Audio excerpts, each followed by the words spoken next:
Hey, everybody, welcome to another conversation. These have been so beautiful, each one of them, and then each one of them as a conversation on its own, and then the collective of all the conversations together have really been enlightening to me because it makes me realize over and over again that who I think I see when they first show up is not necessarily who the person is. And so we have a fabulous opportunity right now in front of us. This is Sandra Erwin's first Zoom call. I want you to celebrate her for figuring out how to get on it, that she got on it. She doesn't have a stand for her phone, so we might feel like we're on a boat sometimes moving around. She has her cat right there being with her, so we're gonna experience some of that. And I don't know who she is. I've never met her before. We've never had a conversation. I don't even think we've Facebook Messenger with each other before this. She just responded to this post that I put up of would you like to be one of the 50 people that I have a conversation with in a series called 50 Conversations with 50 Strangers. So, Sandra, welcome to this conversation, and I want to thank you for taking your time to share yourself with me over this period of time. How are you today? I'm doing really good today. I have my normal, typical aches and pains, but I choose to focus on what's good. That's nice. How do you do that? I mean, Um, I think that message simply, if no one would hear anything else but what you're about to say to people, I think this would be a worthwhile podcast. yeah, I do suffer from a lot of physical pain, yet I look at it as a reminder of what is that I'm alive. There was many years I couldn't feel anything, emotionally or physically, and now I feel both Wow. physically and emotionally, and I find that to be something very awesome to experience. When the pain starts to get up there, or I thank it for reminding me, and I send it lots of love and move forward and do what it is that I choose to do and want to do and need to do. Wow. There are so many things in what you just said that I want to ask you about. And we don't know each other, so you can feel comfortable to say, I'm not comfortable talking about that, and we'll move on to the next thing. But um, first of all, thank you for the honesty and the vulnerability and just being so real to express yourself the way you did in the first moments of our conversation. I mean, I so respect you for that. Um, Can you tell me a little bit, or would you share with us a little bit, why for so many years you weren't able to feel? Um, I, in my youth, when I was young, from the time of an infant, I was abused. And in that whole experience, I shut down emotional feeling and I shut down physical feeling because I couldn't deal with either pain. And then as an adult, I suffered as a survivor. And now I celebrate as a thriver. Everything that had happened to me, I would not have it changed because it's made me who I am and taken me where I am. And I love me and I love my life. What a beautiful thing to be able to say on the other side of some terrible things to have to say. So I really salute you for that. And I honor whatever process got you from one place to another. What a beautiful, thank you for taking the time to share that with me. Thank you for giving hope to people who may be going through that right now. Right now. Is there something that you can share with people right now who may be finding themselves in exactly that situation that you've already lived through? Is there some advice, some counsel, some support that you might be able to give them without trying to fix them or change them? But just is there anything you can share with them that might make it give them hope? Um, the thing that gave me the greatest hope was that no matter what, that I was loved. That um, whatever God you believe in, And I've changed that through the years, whatever that is, that to know that just the fact that you're alive, that you were born into this world, that you are loved, and learn to love. I had to learn to love myself, and that was the first thing I had to do, is love myself enough to stay alive, to keep moving forward, to be able to thrive. Wow. For And the, and I'm I'd, sorry. I'd say that anyone who's going through it right now, even if I don't know you, even if we never set eyes on each other, I'm with you. I love you, and I support you. Well, thank you for that. And thank you for those people who are listening. And I think what you're saying is so, so beautiful, because loving ourselves is so important. And sometimes we forget that. Sometimes we're so much into taking care of everybody else that we forget to love ourselves. So what a beautiful place to start the conversation. Just thank you. You're welcome. Who are you? Because I don't know you. Who are you? I'm yeah, I'm a I don't know, it's kind of really hard to say who I am, because every time I start to go into what I was. Okay. Um, a teacher, a counselor, uh, a I used to work on a prayer line supporting people around the world and supporting people within my own community. And that was the greatest job I ever had. So who am I? I'm a heart. I love that. And look how beautifully you went from going from what you used to do to who you are. So I love that you did that. And and Sandra, what's important to you? Um, you know, right now, what's important to me is family, friends. I mean, nature. I mean, I'm sitting out on a hilltop. Um, and I just love this place. My husband, you know, almost 5 years now. He was able to buy this place. I would have never been able to do it alone. So I just love being having connections to people, to places. My friends used to tell me that once we connected heart to heart, that no matter where they were, they always knew I was with them. And so I support. The biggest, greatest thing I do is to support others through that. And that seems to walk hand in hand with that prayer line that I'm just assuming that that prayer line that you were on was something similar to that as well. Is that correct?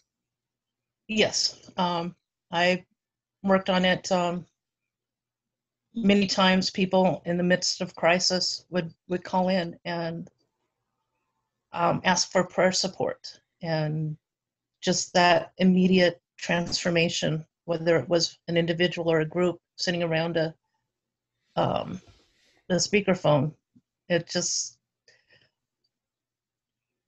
but it gratified them. But it was me being in that space of prayer for 8 hours at a time, Wow. in that space, connected with God. It transformed me in my life, and I just, I know there's no words to describe it. It's beyond words. And and I'm going to ask you to search, because that experience is so rich and so much a part of you and so unique maybe to you. Although some people have spent their life in prayer. I spent 10 years in a monastery doing similar types of prayers for long periods of time during the day. But can you explain that experience a little bit? Can you dive down and unpack that a little bit, of what it's like to be in 8 hours of prayer for people who call in crisis? Um, the thing I found was that I learned to be able to go into that space of prayer, to that space where I feel connected with God and with all creation in an instant, because that's what I needed to do every time a call came in, Beautiful. and to maintain it. And so now, anytime I'm out in the community and I see people across the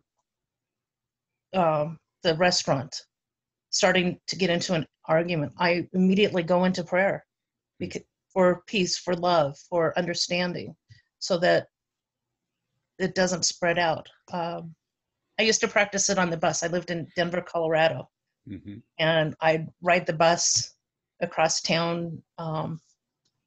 And at the beginning of the ride, you'd have people yelling and screaming and shouting and fighting, and just me taking that opportunity to go into prayer and to share that with in silence with everyone around me.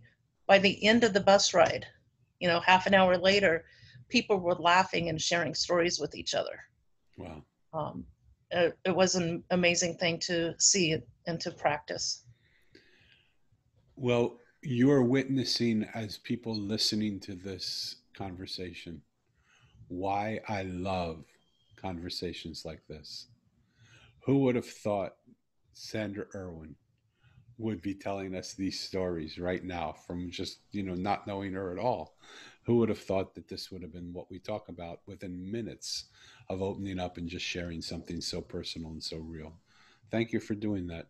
And I love the work that you've been doing and still continue to do. And thank you for doing it. Let's change a little bit. Let's go a little bit of a lightning round. I think I know the answer to this question because I think it's sitting in your lap. But are you a dog person or a cat person? Both. Both. Okay, good. See, I didn't feel excluded. I didn't, then dogs aren't excluded. How about coffee or tea? Both. Both. I Wow. do. And then I love my iced coffee and hot tea and cold tea and hot coffee. It's all mixed. The only thing I don't like is sugary tea or sugary coffee. Okay, so when you drink your coffee, do you drink it with milk, without milk? I drink it with cream. With cream. Okay. So cream, but no sugar. Yes. I remember an Indian person that I interviewed, and I said to him, "Do you drink your coffee with sugar?" He said, "Yes, but not too much." And I said, "How many scoops?" He said, "I put 7 scoops in, but I don't stir because I don't like it too sweet." I said, "Oh my God, why don't you just put 1 scoop in and stir?" Oh yeah. Right? But it was like foreign to him, and it was just so enjoyable to me to hear how he was thinking about it. Yeah. Would would you consider yourself to be in the box or someone that's out of the box? I'm my foot's in the box and my other foot's in the out of the box. I try to be out of the box, but I keep going back in. What makes you go back in? Um, Sometimes it's just exhaustion. Sometimes it's hard not to be in the box. I find um, right now I'm living in the Bible Belt, and I find not being in the box closes down a lot of open conversation with people. So Yeah. I step in the box for a moment, but I keep my foot out of the box if I'm in, and then when I step out, I don't want to get too far away because I don't want to lose the connection with the box. So I So I'm going to skip a question because it leads to the question right after the one I was going to ask, which is, so do you feel like you fit into the world that you live in, or that you're different from it? I feel I'm ahead of the world I'm in. Ahead of the world. Tell Yeah, me what that means. that means that um, I've opened my eyes and my heart to things that most people haven't. They just, with a little encouragement, they're able to do that around me, and still, so I'm able to be within that world and be a part of it and feel in it as I pull them into a world that's beyond where they're at. And is that what you do now in sort of the work that you do? Is that what you do as a hobby? Is that what you just do because that's what Well, flows through you? I'm disabled, so I'm fortunate that I don't have to work. Gotcha. So I'm able to go out and make connections with people. My kids always yell at me because I'm the person that talks to the stranger in line at the grocery store. And when they were little, they tell me, Mom, you told us not to talk to strangers. And I tell Right. them, this isn't a stranger, it's a friend I haven't met. I love that. And here you are. You're on a conversation with called 50 Conversations with 50 Strangers. So I often say that to people. Like, didn't your parents tell you not to talk to strangers? Like, wow, why did you sign up for this conversation? I think I signed up for this conversation because just that, what we're talking about. Um, didn't your parents teach you not to talk to strangers? And it's like, well, how can I make friends if I don't talk to strangers? How can strangers get to know me if I don't talk to them and Yeah, don't voice myself?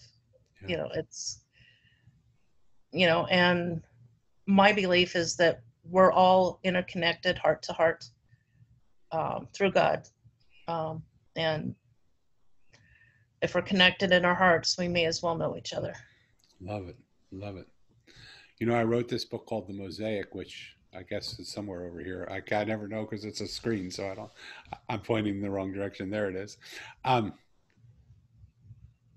and The Mosaic's a story about a boy who loses his parents 2 years apart on the same day. And when he asks the adults where his parents are, they tell him they're in a place called heaven. So he sets out in search of the place called heaven.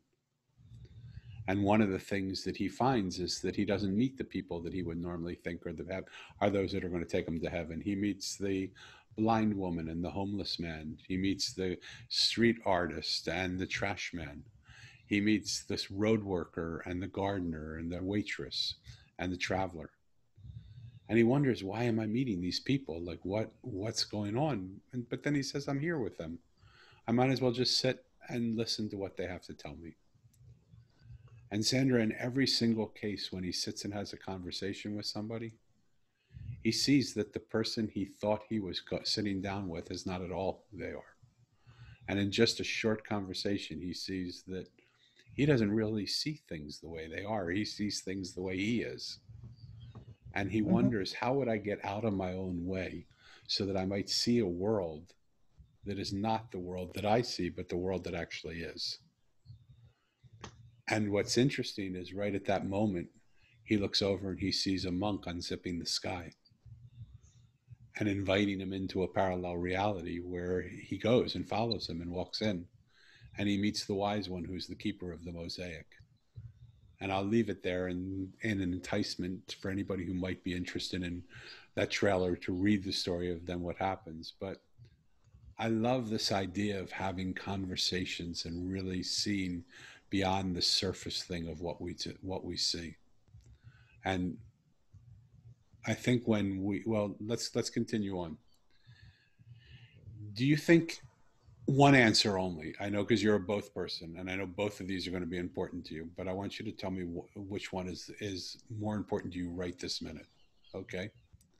Okay. Do you believe it's more important to have the space to speak your mind and tell people what you believe, or do you believe it's more important to hold the space for other people to be able to share with you what's on their mind, and that you listen to them? And the second one, holding the space for others. I love that. I love that. Would you say, I think I know the answer because you told me already who you are, but would you say you operate from your head or your heart? My heart. Your heart. And would you consider yourself a leader or a follower? A leader. I very much resist following. Okay. So can I ask you I want to just like refine that question because when I used to ask it, I asked it and I just left it at that. I thought, great. When I look at our country today, and I don't really want to get into a political conversation, I'm just going to use it as an example. It feels like the leaders of our country don't really have the courage to lead because what happens is they never break camp with the silo of people that they're in. So if they're Republicans, they support it's sort of like this support Trump movement. And though he's done some incredibly great things, he's also done some things that maybe aren't so great. But no one leaves that camp to say, I support you in this, but I don't support you in this. And if you're a Democrat, it doesn't seem like they ever give him any credit for doing anything good. They just constantly look and bash him and try and like everywhere he turns, he gets punched somewhere by someone telling him what he didn't do. So for instance, I'm thinking about coronavirus. So they said you didn't do very well with coronavirus, and he keeps saying, well, I stopped people coming in from China in January 30th. And they don't, and that was probably a smart move to make looking back on it, but nobody looks at him and says that was great, and we really support you for doing that. But what happened from January 30th to April 1st, right? But they don't give him any kudos. What do you Yeah, think? What do you think about that? Do you think those people are leaders, or do you think they're followers? I think they're followers. Um, and I don't know exactly who or what they're following, but one of the things I have to, on Facebook, defending myself a lot because I won't say Trump is horrible and I won't say he's fantastic. Yeah, I won't say that someone else is horrible or fantastic. I point out the good points of both sides.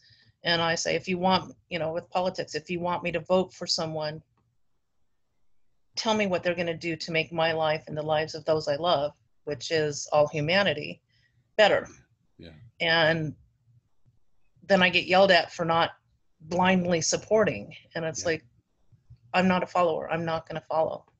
yeah. I I, want I want to move forward. I love it because in talking to you right now, I agree with you so much, and I never saw that the people that we think are our leaders are really just followers.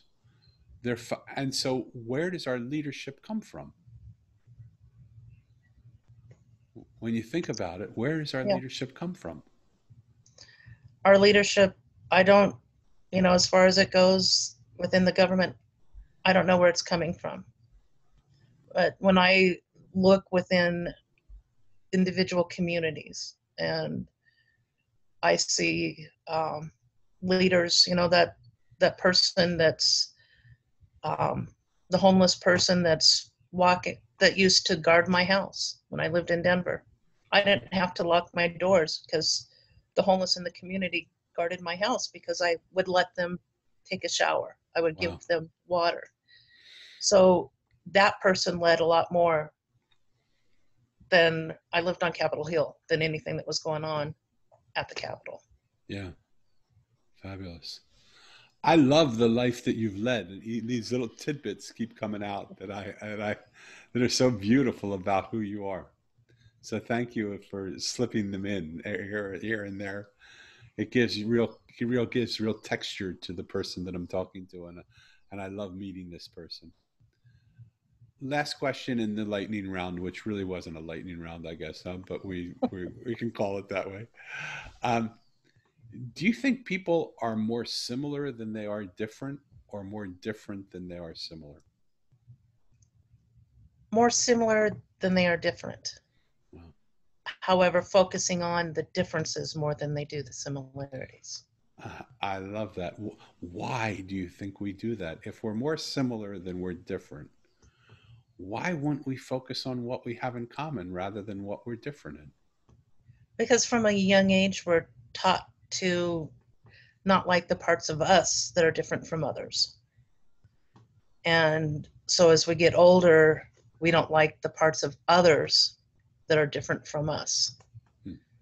That's just what we're taught. How do we break that? How do Um, how how do we let me ask you a little bit different.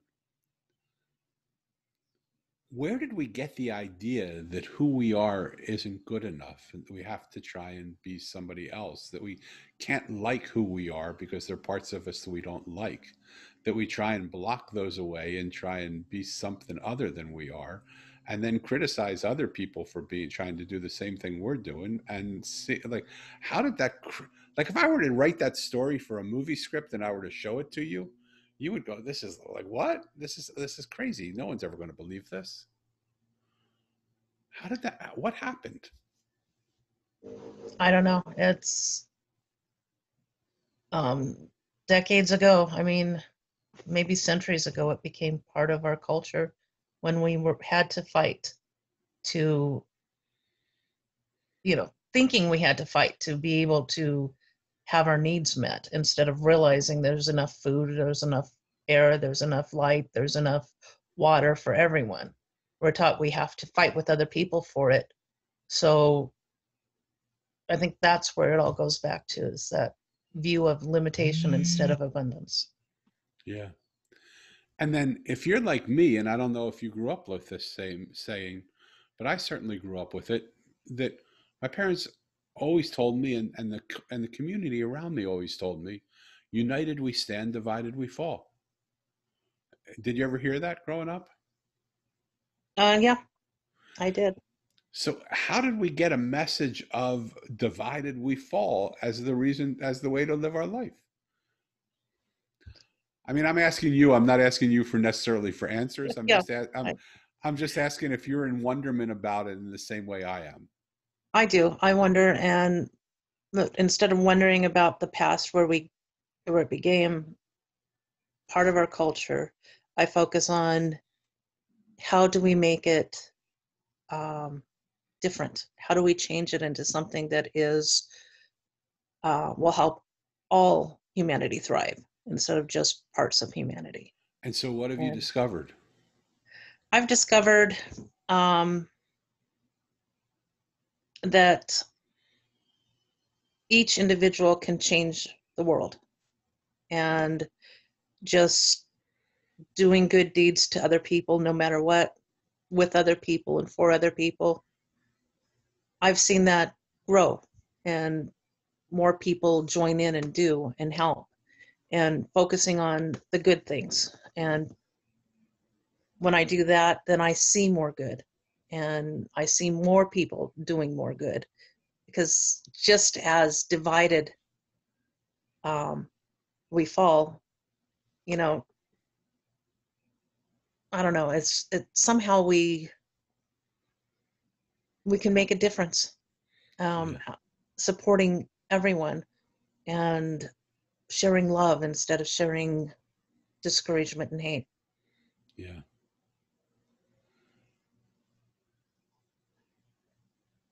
Do you believe that, like you said, you believe it's important to listen and create the platform so that people can speak and people's voices can be heard? Do you believe, in addition to people, that other things speak to us? Do you believe the universe speaks to us? Do you believe our body speaks to us? Do you believe our environment is speaking to us? Yes, it's all speaking to us. Yeah, And when we practice listening, we hear it. yeah. Um, I love and that. my body speaks to me every day, and I listen to it. The the universe, I connect with it. I connect with all creation on a daily basis so that I can hear it, and I hear the love, I hear the joy, and that's what the universe desires to be. And I just have to focus on that, even, being the eye of the storm in the midst of chaos when that's what's going on around me. So, first of all, beautiful. What a beautiful life to live, doing that, and I so honor you for doing that. I want to ask, to go into that a little bit more. What do you feel the universe and the environment and the earth is trying to say to us right now? We just came 2 years ago, we went through a Me Too movement, which seemed like it was a huge thing where men had to take a look at the way they treated women, and women had to take a look at the way they treated men. Honestly, I don't know that the second half happened as much, I but don't think the second half did happen much. I don't think so. But it will, because eventually we have to take responsibility. All of us will take responsibility for the part that we played in all of it. But for as a man, I know I certainly took a look at how I grew up and what things I grew up with, and what that brought out in me, and how that was no longer appropriate. And then we had coronavirus, and we've been the whole world has shared this common experience of being put on pause. And then we came out, and now it's come back. And there are all sorts of people that believe it's a political thing. It's a made up story. It's people who are trying to get vaccines into us. I mean, but there's so many stories that come on the stories. But well, whatever it is, whoever's right or wrong doesn't matter. Our whole world paused for a certain period of time. Everybody all around the world paused. I don't think that's ever happened in the history of the world that I understand. And now we I have, and now we have um, black people standing up and saying, nobody's ever listened to me. You don't. For 400 years here, we haven't been treated with respect and with honor, and we're standing up to ask that, not only to ask it, but to demand that. What do you think the world is trying to say to us? it's it's time for those growing pains, and we're growing, and it's time to grow together and to grow, um, to express acceptance, cooperation.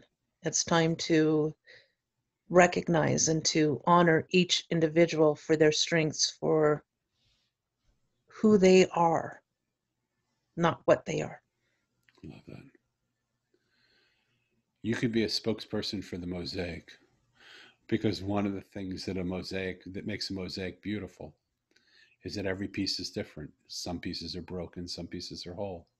Some pieces are all different colors. Some pieces have different textures. Some pieces are different sizes. But it's in coming together that every piece becomes more beautiful, because it becomes part of this whole. That we were made to. I believe we were made to come together, and we're stronger together. We're more powerful together. We can do things we can't do alone together. As you were speaking, though, something came to me which was really interesting, and I wonder if there's any truth to it. And if there's not, just tell me. "No, come on, dude, that's not true," right?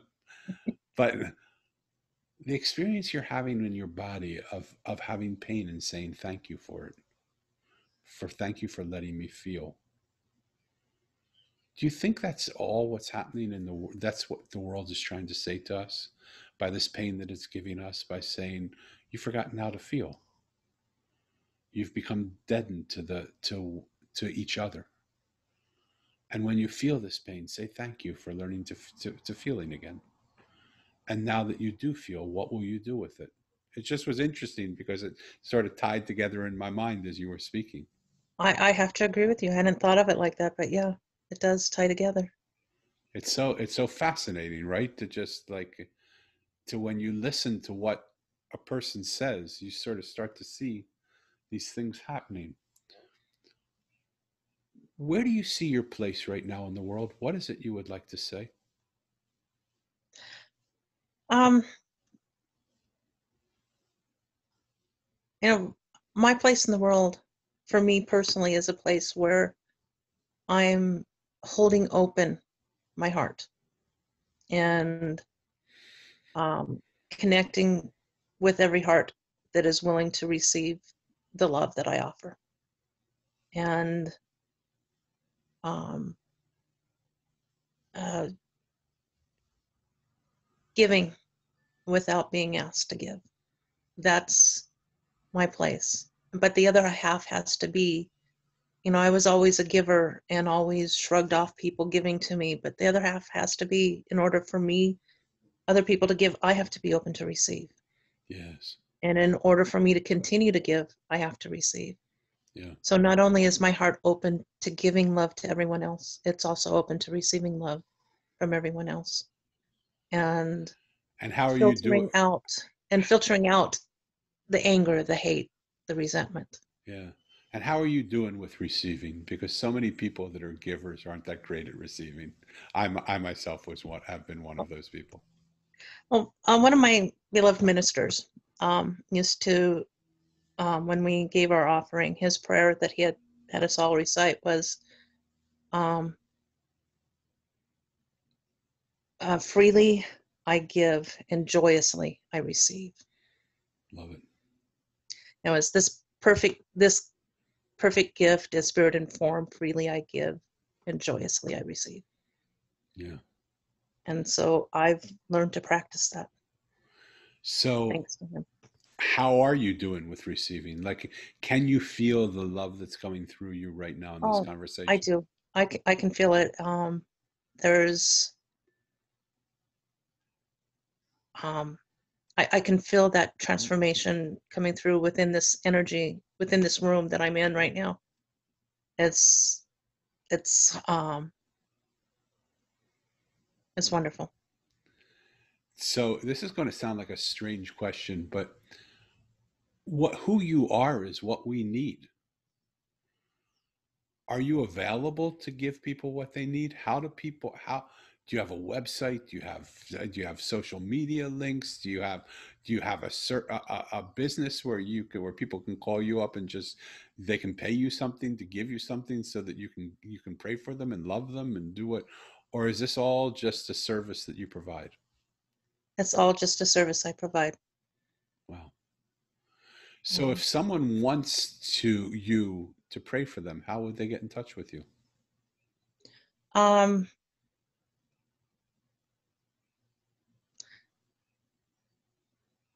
well, the easiest way is to message me on Facebook, Okay. a, a personal message, because that's something that's out there and open. And um, otherwise, you know, I am sensitive to being able to receive the calls without human technology. Interruption. so so basically what I hear you saying is if people simply tune into you, if people feel attracted to you or drawn to you or feel the energy that's coming from you, all they really have to do is tune into you Yes, and open themselves up, and you will feel that, and energy will come their way. yes, And may I say, as your friend who now knows you all of about 42 minutes, um, make yourself more available if you can, because there's so many people in the world that need the love that you have and the prayers that you offer. And just to what you can do it free of charge, you can do it as a service. But will you send me your Facebook URL? I mean, your link to Facebook, so I can post it at the bottom of this. as soon as I figure out how to do that. Okay. All right. All right. I may be able to figure it out for you. Go to your page and copy it. Do you have That a would probably be easy. do, That'd be do you easier. have do you have a photo of you that I can use for the cover of the program that I'm going to do? Do you have a headshot that you have? You can um send me. I have a shot. I can make it a headshot. Okay. Will you do that for me and send that to me as soon as you can? I will do that. Okay. Is there any last thing that you would like to share with people in a world that we're living in now that might just bring them comfort? Just one thing. You've already given us a lot, but is there something else that you would like to share? You are never alone. I think that's it. You are never alone. You and the person you are right here, right now, is the perfect person to be. Love it. Wow, beautiful. I would love for you to read the Mosaic. If are you a reader? I love to read. I would love for you to read the Mosaic. So if you can't get it on Amazon because you can't afford it, let me know and I'll try and send you a PDF of it or something like that. So I would love to get your thoughts on it. I think you would find resonance with it, and I would love to hear what you think. And if you can get it through Amazon, I would love you to just get it on Amazon and write what you think on Amazon as a review. I will check it out. Okay. For the Sandra, I want to thank you from the bottom of my heart for taking the time to come and have this conversation. And for those of you who listen to these conversations,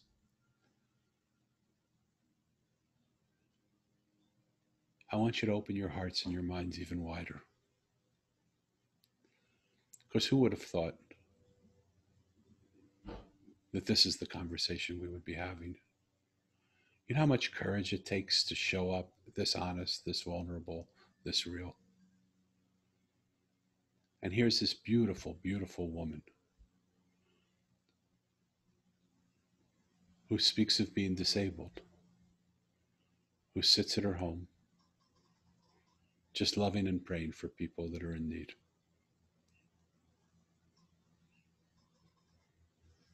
This Thank is you for the having me on. Absolutely, this is the type of people we need more of in this world. And I would never know that she existed